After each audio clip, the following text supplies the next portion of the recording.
Welcome to Lying and Cheating. Please like this video and subscribe. Lying and Cheating. I never thought I would be the girl telling a story like this. I mean, you hear about it happening to other people, you read about it in some gossip column or overhear someone talking about it at a party, but you never think it's going to be your life. Until it is. Until you catch the two people you trusted the most betraying you in the worst way. And what's worse, it all went down during a birthday celebration for my best friend. Some birthday present, right? I'm 23 years old, and I've been seeing this guy, Jake, who's 24. We met about 2 years ago, and after some casual hangouts and getting to know each other, we decided to start dating about a year ago. At first, everything was great, better than great. Even, Jake was charming, funny, attentive, and we seemed to just click. Our relationship felt easy, natural, like we didn't have to try too hard. He was the kind of guy who made me feel like I could trust him with anything. That's probably why it stings so much more now. For most of our time together, things were smooth. We'd have the occasional disagreement like any couple does, but it never felt like a big deal. We communicated well, or at least I thought we did. But about a month or so ago, something started to feel off. It wasn't anything big at first, just little things that I couldn't put my finger on. You know, those tiny red flags that your gut notices before your brain catches up? That. Jake started acting a bit weird with his phone. We'd always been pretty chill about sharing things. Like if my phone wasn't nearby, I'd just use his to look something up, and vice versa. But lately, when I'd grab his phone to Google something or check the time, he'd give me this look and ask, "Why are you using my phone?" The first time he did it, I just shrugged it off. I mean, everyone values their privacy, right? But it didn't stop there. He began to be a little more secretive, always making sure his phone was face down or out of my reach. Whenever he'd get a message, he'd quickly glance at it and shove his phone back in his pocket. It wasn't like this before. I didn't want to seem paranoid, so I didn't bring it up. I didn't want to be the jealous girlfriend, the one who makes a big deal out of nothing. But it's funny how your gut knows when something is wrong before you do. Looking back now, all those little things were signs I ignored, hoping that I was just overthinking. Spoiler alert, I wasn't. Then, there's my best friend, Haley. We've known each other for 4 years, and honestly, I never thought I'd have to worry about her. Haley was my go-to person, the one I could call at 3 a.m. when I was feeling down, the person I shared my deepest secrets with, and the one I trusted with pretty much everything. She had been there for me through thick and thin, and our bond was something I cherished. Haley and Jake got along well too. Sometimes, they'd even joke about me in front of me, which I always thought was cute, like we were all close enough to laugh about stuff like that. But now, I see all of it differently. Anyway, Haley's birthday was coming up, and she wanted to do something special this year. I remember her calling me up all excited, saying, "Let's do something different. I don't want to just go to some bar or have a typical dinner. I want us to go out and have fun, like we used to as kids." She had this idea to spend the day at a local carnival, and honestly, it sounded like a great plan. It was a little nostalgic, a little adventurous, and a whole lot of fun. So she invited me, Jake, and 5 other friends to spend the day celebrating. We all met up early in the morning, around 10 a.m., at the carnival. The air smelled like cotton candy and fried dough, and the excitement of the place was infectious. I was in a good mood, excited to spend the day with my friends and Jake. The first few hours were perfect, laughing, going on rides, playing those rigged carnival games that no one ever wins. We even took a couple of group photos to capture the moment. Everyone seemed to be having a great time, including Jake. It felt like the distance between us lately didn't matter, at least for that day. Around 3 p.m., after we'd spent about 5 hours at the carnival, we all decided it was time to grab some food and then head to a restaurant for Haley's birthday dinner. But before that, Haley needed to use the bathroom, and a few of our other friends scatter. He left, and I didn't think anything of it. I mean, it wasn't like I had any reason to be suspicious in that moment. I was just standing there, watching people walk by, holding the pink cloud of cotton candy in my hands. A couple of minutes passed, and I thought, why not go meet Jake where he said he'd be? Maybe I'll grab some chips too. So, I started walking toward the food stall he pointed at. But when I got there, Jake wasn't anywhere in sight. I figured maybe I had misunderstood and he meant a different stall, so I started walking around a bit, casually looking for him. As I wandered, I passed by this row of photo booths. You know, the ones where people cram in to take those goofy photo strips. On the outside of each booth was a small screen that showed a live feed of whoever was inside taking their pictures. I was just about to keep walking when something caught my eye. I did a double take, and my heart nearly stopped. There, on one of those screens, I saw two familiar faces, Jake and Haley. At first, I couldn't process what I was seeing. My brain was trying to make sense of it, but it felt like time had slowed down. And then it hit me like a ton of bricks. They weren't just in the booth together. They were kissing. Not just a peck on the lips, but full-on making out like they didn't care who saw them. I stood there frozen, watching the scene play out in front. I didn't confront them right then and there. Honestly, I didn't even know what to do. My body went numb, and I just walked away, trying to keep it together while my mind raced. I didn't want to cause a scene at Haley's birthday, didn't want to draw attention to myself, even though every part of me wanted to scream. I felt betrayed, humiliated, and completely heartbroken. All. For the rest of the day, I had to pretend like nothing had happened. We went to the restaurant for Haley's birthday dinner, and I sat there, listening to everyone laugh and chat, while my heart was shattered inside my chest. Jake acted like everything was normal, like he wasn't just making out with my best friend an hour earlier. And Haley? She was all smiles, acting like nothing was wrong, like she was. I stood there, feeling absolutely shattered, a wave of betrayal and disbelief crashing over me. It was like my brain couldn't fully process what my eyes were seeing. I mean, how could two people I trusted so much do this to me? My emotions hit me all at once: shock, anger, hurt, and this overwhelming sense of being blindsided. I could feel the tears welling up, but I didn't want to make a scene. Instead, I broke into silent sobs, my body trembling as the truth of their betrayal sunk deeper. But as the tears fell, I made a decision right then and there. I wasn't going to let them get away with it. No way. They weren't just going to pretend this never happened and carry on like nothing was wrong. I pulled out my phone, hands shaking, and started recording them in the photo booth. I needed proof, something tangible that I could hold on to, something they couldn't deny. The tears kept coming, and I could barely see through the blur, but I made sure to get the evidence. Once I had enough, I turned and walked away, feeling like my whole world had just collapsed. I headed straight for the nearest bathroom, locked myself in one of the stalls, and just let everything out. It felt like the pain would never stop, like I could cry for hours and still not feel any better. I felt so stupid, so incredibly naive. How could I not have seen this coming? How long had they been sneaking around behind my back? The questions just kept swirling in my mind, and with every new thought, the tears came harder. I wanted to scream, to yell at both of them, but all I could do in that moment was cry. After what felt like forever, I managed to pull myself together, or at least enough to stop crying. I wasn't going to let them see me like this. I wiped my face, took a deep breath, and tried to push the raw emotions back down.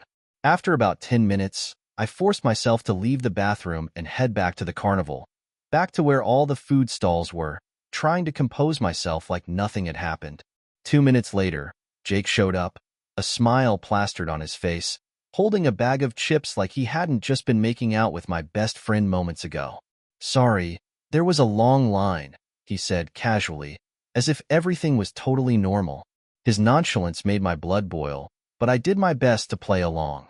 I forced a smile, though I'm sure it looked as fake as it felt, and nodded. "No worries," I managed to say, my voice strained, but he didn't seem to notice. The day went on, and I was trapped in this horrible game of pretend. I was surrounded by people who had no idea what I had just witnessed. After we left the carnival, we all headed to the restaurant for Haley's birthday dinner. It was torture sitting there, listening to everyone talk and laugh while I felt like my insides were being ripped apart. I hated pretending like everything was fine, hated how I had to smile and act like nothing had happened between Jake and Haley. Every second of that dinner was excruciating, and I felt like I was suffocating under the weight of my own silence. 3 long hours passed before we finally finished eating, and everyone said their goodbyes. I just wanted to go home, to get away from them and figure out what I was going to do next. On the outside, I managed to keep it together, but inside, I felt completely broken. The minute I got home, I collapsed onto my bed, my mind spinning with everything that had happened. Now, I know I need to gather more evidence before I confront them. It's not enough to just have this one recording. I need more proof. I want to make sure they can't talk their way out of this, and I want to confront them in a way that leaves no room for excuses. I'm not sure exactly how to go about it yet, but I'm going to find a way. If anyone has any ideas on how to do this the right way, I could really use the advice. I'll update soon once I figure out my next move. The pain hit me in waves, and no matter how hard I tried to breathe through it, the suffocation stayed. In the past, when people talked about heartbreak, I always thought they were exaggerating. I mean, sure, a breakup could hurt, but this felt like someone had reached into my chest and ripped out my heart with their bare hands. The ache spread through every fiber of my being. I couldn't even describe it properly. How can you put into words the feeling of losing two people you love and trust at the same time? I started to question everything. Every moment I had spent with Jake over the last few months played on a loop in my mind. Had I missed obvious signs? Were there moments that should have raised red flags but didn't because I was too blinded by love? And Haley, how long had she been hiding this from me? How could she laugh with me, talk to me like nothing was going on, while secretly betraying me in the worst possible way? In those moments of reflection, I began to notice things I had once brushed off. There were small, subtle interactions between Jake and Haley that now seemed glaringly obvious. The way they'd lock eyes just a second too long when we were all together.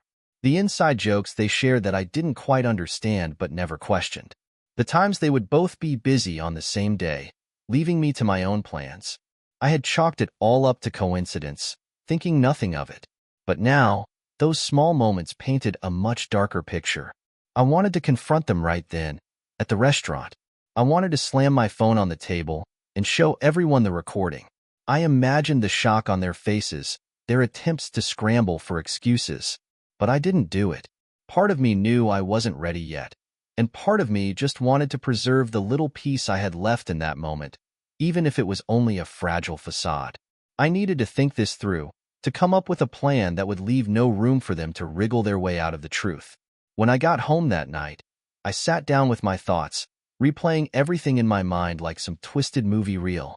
I still had the recording saved on my phone, but it felt like it wasn't enough. What if they tried to claim it was just a mistake or a drunken moment? I wanted more evidence. I needed to be sure that when I finally confronted them, they'd have no way to lie their way out of it.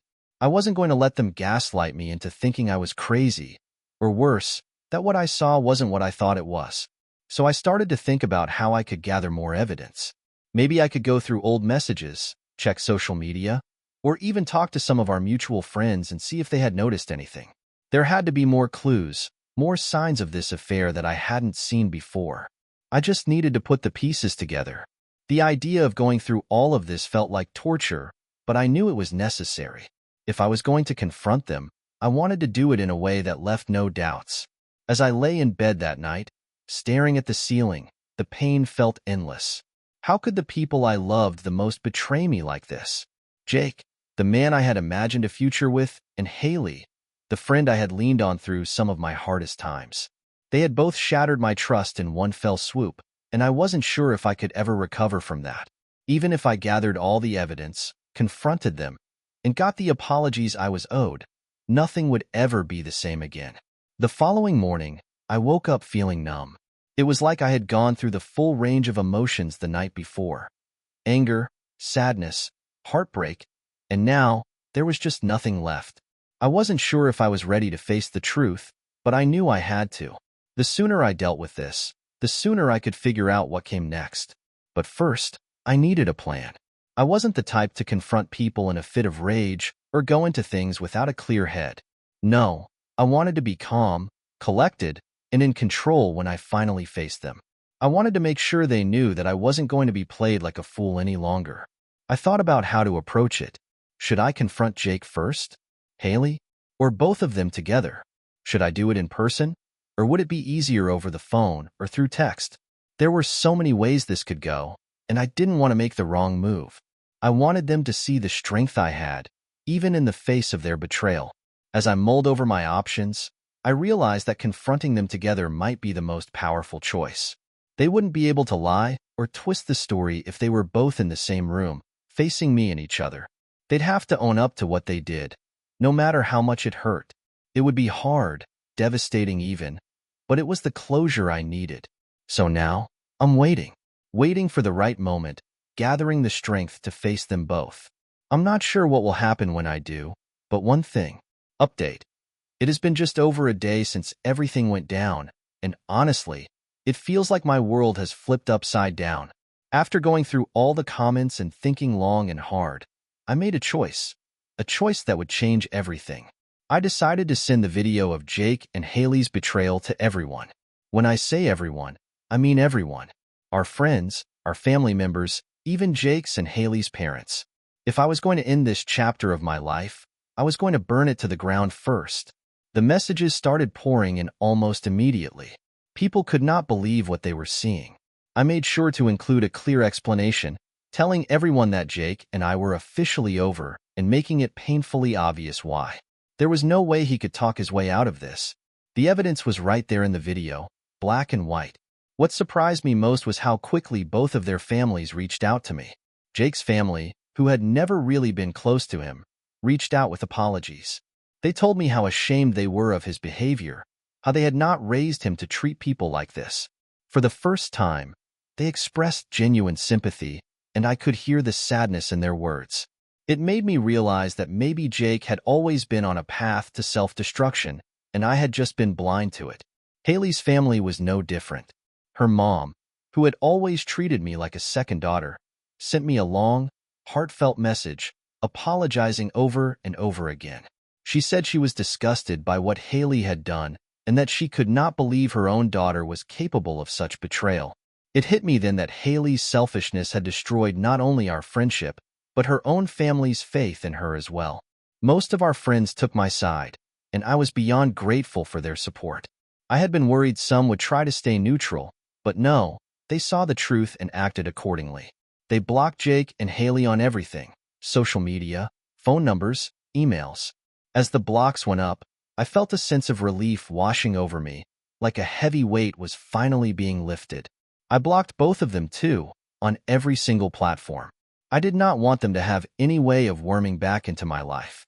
Every avenue they could use to contact me was sealed shut. It felt like I was finally taking control of my life again, shutting them out for good. But I had one last card to play, one final act to seal the deal. Jake had been living with me for the past few months, in my apartment. He had moved in after a falling out with his parents, and I had opened my doors to him, thinking I was doing the right thing by supporting him. Little did I know, he was repaying me by sneaking around with Haley behind my back. The thought made my blood boil, but I stayed focused on the task at hand. While Jake was at his friend's house, which, let's be real, I knew meant Haley's house, I sent him the message. It was simple and to the point. We're done. Do not come back. And with it, I attached the video. I wanted him to see exactly why there was no coming back from this. Then, I packed up all of his stuff, every single thing he owned, and put it outside the door. I knew he would come crawling back eventually, thinking he could smooth things over. But when he did, he would be met with all his belongings sitting on the doorstep. When I was done, I sat down in my now ex-boyfriend-free apartment, waiting for what would come next. But here is where things took an unexpected turn. As I sat there, feeling both empowered and exhausted, I heard a knock at the door. My heart skipped a beat. I knew it had to be him, back from Haley's, probably ready to beg and plead. I steeled myself, ready to face him, knowing this confrontation was inevitable. But when I opened the door, it was not Jake standing there. It was Haley. She stood there, eyes wide, red from crying, her face pale as if she had seen a ghost. I had not expected her to show up, not here, not now. For a second, neither of us said a word. We just stared at each other, the weight of everything that had happened hanging in the air between us. Then she spoke. "Jake's gone," she said, her voice trembling. I frowned, confused. "What do you mean, gone?" He's not at my place anymore. He left without saying anything," she stammered, glancing behind her like she was afraid someone might be watching. I narrowed my eyes, trying to figure out what she was getting at. Why are you telling me this? Why would I care where he is? Haley stepped closer, her voice dropping to a whisper. I think something happened to him. A chill ran down my spine. This was not at all how I imagined the confrontation would go. I had expected yelling, accusations, maybe some tears. But this was different. What are you talking about, Haley? I demanded, my frustration rising. Is this some kind of sick joke? She shook her head frantically, her hands shaking. No joke. After you sent the video, he left my place in a hurry. I tried calling him, but he never picked up. I thought maybe he came back here, but then I saw his stuff outside. I looked down at the neatly packed boxes by the door, my heart racing. Something did not feel right. My mind raced through all the possibilities, trying to make sense of what Haley was saying. Jake was not the type to just vanish, even if he was humiliated. He would have tried to spin some story, weasel his way out of it. But disappearing? Did he say anything before he left? I asked, my voice tense. Haley shook her head again, tears spilling down her cheeks. No, nothing. He just stormed out. I thought he was going to come here and try to talk to you. But now I do not know where he is. Suddenly, my phone buzzed on the counter. I snatched it up, expecting to see another message from one of our friends, but it was an unknown number. I hesitated before opening it. It was a single text. I am sorry. No signature, no explanation. Just those 3 words. And I knew, without a doubt, it was from Jake. But what was he sorry for? For cheating? For betraying me? Or something else? I glanced up at Haley, her face pale, and realized she was just as in the dark as I was. Suddenly, all the anger I had felt was replaced by something much more unsettling. Fear. I do not know where Jake is, or what he is planning, but something about that message, something about the way he disappeared so suddenly, feels wrong. Very, very wrong. I thought the worst was over when I caught them together. But now I am not so sure. Now, it feels like the real nightmare is just beginning.